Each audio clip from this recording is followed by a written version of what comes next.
बोल, काय बोलायचं होतं तुला माझ्याशी? नाही काही नाही. असं कसं?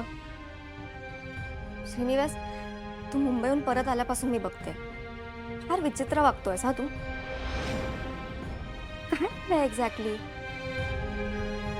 कालचं ठीक होतं, चारू घरातून निघून गेली म्हणून तुला टेन्शन आलं असेल, आय अंडरस्टँड. पण आजचं काय? श्रीनिवास, मावशीसाठी एवढी मोठी अपॉर्च्युनिटी समोरून चालून आली. मुंबईतल्या मोठ्या कंपनीचं काम मिळतंय तिला. तिच्या स्टिचिंग बिझनेसला किती मोठा फायदा होणार हे कळतंय का? पण तू त्यासाठीही एक्साइटेड नाहीयेस. Srinivas, I know this is not you. तू तिला आल्यापासून काही विचारलंही नाहीयेस. काय झालंय प्लीज सांग. होय, खरंच काही नाहीये. श्रीनिवास, मला आता भीती वाटते. निशी आणि नीरज खरंच ठीक आहेत ना तिकडे? तिथलं काही लपवतोयस का? नाही अगं, खरंच सांगण्यासारखं काही नाहीच आहे. हे मग काय प्रॉब्लेम आहे? का वागतोयस तू असा? ओवी, सी, हे सगळं ना तू मुंबईहून परत आल्यापासून होतंय. इथून गेलेला श्रीनिवास असा नव्हता. प्लीज प्लीज मला सांग, काय झालं मुंबईत असं की तू एवढा शांत शांत आहेस?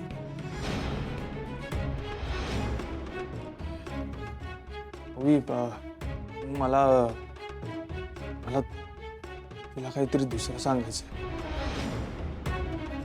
ते सांगितल्याशिवाय मला मला चैन नाही पडणार. ह्या थांबलेच नाही.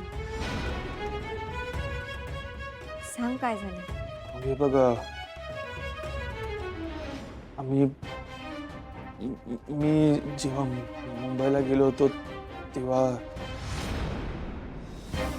तेव्हा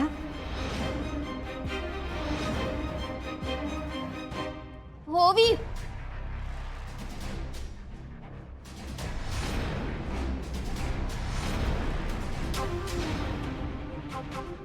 चारू, अगं तू इथे आहेस?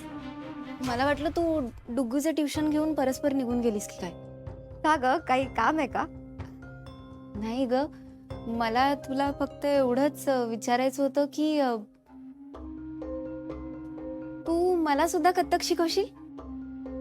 मला पण शिकायची इच्छा आहे. कथ्थक? हे असं अचानक का वाटलं तुला?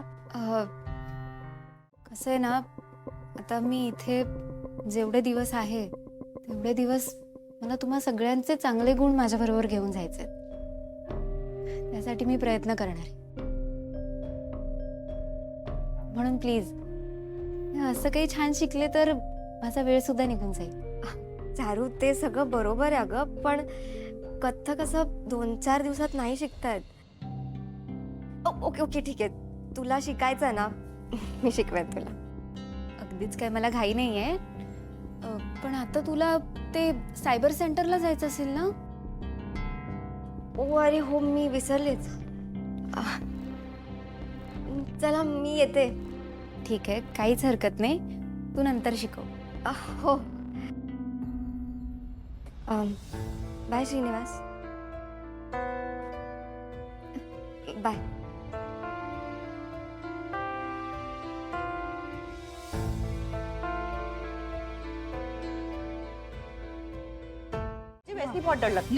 आई, बुवा, प्लीज तुम्ही दोघं भांडू नका. मी आहे ना, मी करेन सगळी कामं.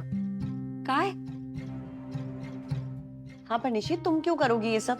तुम इस घर की बहू हो, ये सब अच्छा नहीं लगता. हाँ निशी, आम्ही तुला तुला हे असं काम कसं सांगणार? एवढं काय त्यात? आणि मला सवय आहे कामांची. नाही म्हणजे नाही. सही कह रही है भाभी, तुम किचन में काम करो और हम यहाँ पे बैठ के खाएं, ये सही नहीं है. तुम चिंता मत करो, हम जल्दी किसी को ढूंढ लेंगे. हाँ, एवढं कशाला मनाला लावून घेताय? मी घरातली कामं केली आहेत, जेवण केली आहेत, आणि त्यात एवढं काय मोठं? आपलं घर आहे ना, मग आपल्या घराची काळजी आपणच घ्यायला हवी, हो ना? तुम्हाला माहितीये, आमच्या नांदिवलीत ना काकी, आत्या, आई, आम्ही घरातली सगळी लहान मुलं आणि सगळेच गणपतीची आणि दिवाळीची सगळी साफसफाई करतो आम्ही. अच्छा, क्या बात है निशी, तभी तुम इतनी स्ट्रांग हो. क्यों भाभी? बात तो सही है. की माझ्या हातून असं काहीतरी घडू शकतं. हे बघ शिनू, हे सत्य स्वीकारायला तुलाच किती कठीण जात आहे. मग ओवीला हे सगळं कळलं तर तिला किती दुःख होईल ह्याचा जरा तरी विचार कर. माझं ऐकशील तर हे एक वाईट स्वप्न होतं असं समजून विसरून जा आणि सगळ्याची नव्याने सुरुवात कर. मी लवकरात लवकर इकडनं जाते, म्हणजे तुला ह्या सगळ्या गोष्टी विसरायला सोपं पडेल.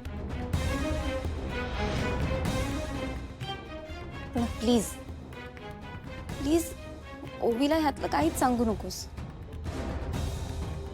श्रीनू एकदा विश्वासाला तडा केला की तो पुन्हा सांगता येत नाही. याचं जिवंत उदाहरण मी आहे. आता मी कितीही काही केलं तरी तुमच्या सगळ्यांचा आता माझ्यावर विश्वास बसणार नाही.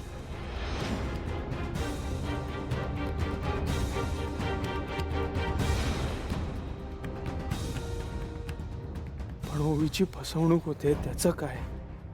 मी हे खोटं घेऊन तिच्यासोबत आयुष्य नाही काढू शकत.